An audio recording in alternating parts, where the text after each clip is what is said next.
E dunque siamo all'ultima gara di questa mattina, i 200 stile libero femminili, in acqua l'ottava serie, Passerini, Parolin, De Serio, Cocconcelli, De Carli, Turco, Zandrone e Moreschini. Per la settima nuoteranno dalla 1 alla 8 Alice Guerriero, Margherita Bianchin, Benedetta Benacchio, Desiree Viola, Gaia Zoppelletto, Anna Peruzzetto, Anna Gaspari, Vittoria Nicora.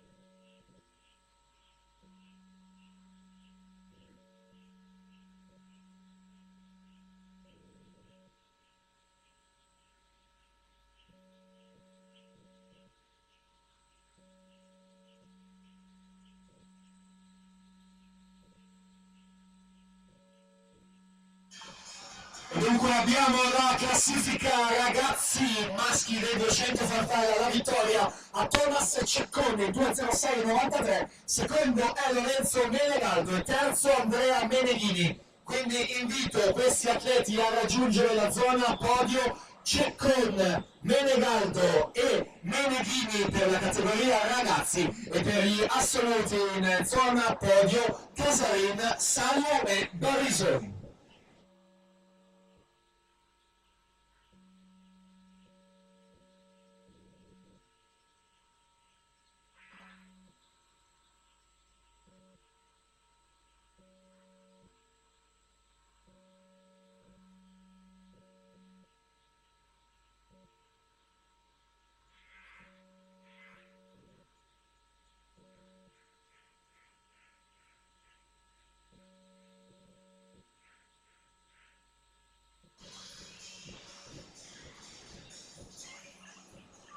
Intanto siamo all'arrivo della serie 8 Elisa Turco, per 15:20 si aggiudica la sesta corsia, alla partenza la settima serie, chiedo scusa.